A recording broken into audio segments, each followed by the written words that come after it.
When you think about the stereotypical occupation that most Asians have, you often think about doctors, engineers, and lawyers.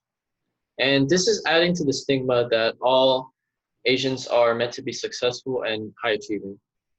Well, in the New York Times, William Peterson's success story, Japanese American Style, it states that in the 1960s, Japanese Americans were actually better off in comparison with other groups in the US.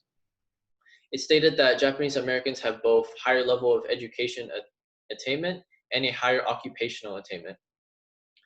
But with some evidence and an interview of an Asian American dropout, they both support the idea that Asian Americans being the model minority might not be entirely true. In the US, there are large numbers of people that come from countries like Vietnam, Laos, and Cambodia that find great academic success.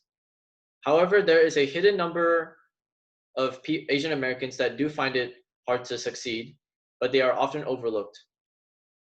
Based on data from the US Bureau in Yang's Journal, it states that 25.2% of Asian Americans aged 25 or older have received a bachelor's degree or higher, as compared to the 15.5% of Americans overall. This data does prove that Asians are indeed doing well and are the model minority.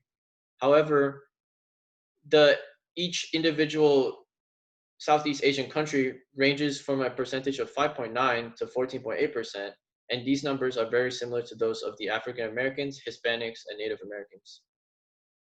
What is also significant to note is that students of immigrants still struggle with miscommunicating with others, like in school with their teachers and friends, due to their limited knowledge of the English language.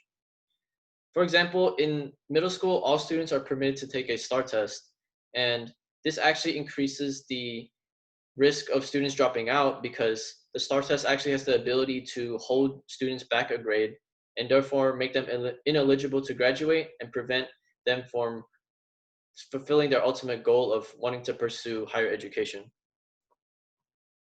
Kanying Yang, the author of the article, states a simple idea that all Asian Americans shouldn't be generalized into this model minority myth, and that all Americans don't find success easily in the US.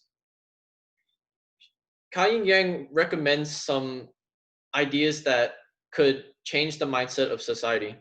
The first one being the researchers should research better and more relevant information so that they can accurately generalize the entire Asian community.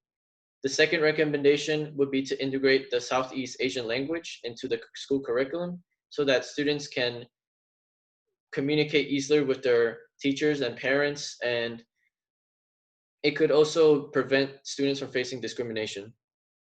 The third and fourth recommendation was to support the Asian community socially and financially. For example, breaking the language barrier, and also schools could increase the financial incentives so that students would feel more motivated to pursue higher education.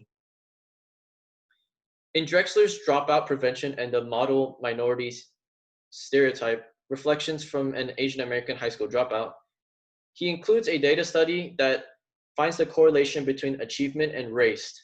And this created, this made researchers and educators begin to create expectations and ideals for each of the race based on false assumptions and stereotypes.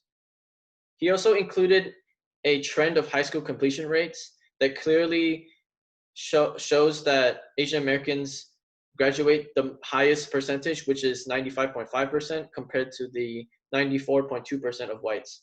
And this data is deceiving because this shows that all Asian Americans are bound to be successful.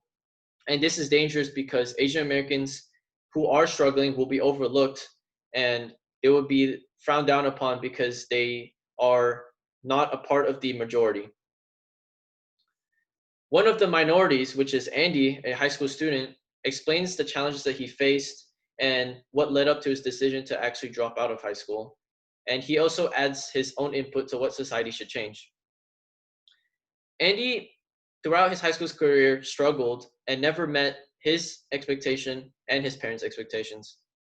And Andy explains in the interview that there are many indications of at-risk behavior for high school students, but because he didn't have the support system that he needed, he eventually dropped out.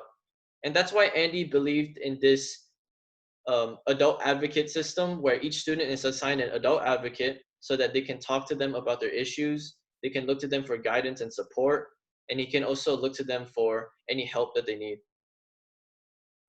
To sum it all, Asian Americans, despite all this data and facts that prove that they are the model minority, there are still many factors that are ignored and overlooked that doesn't account for the entire Asian community. And for those who are struggling, they can't they can't meet the standard.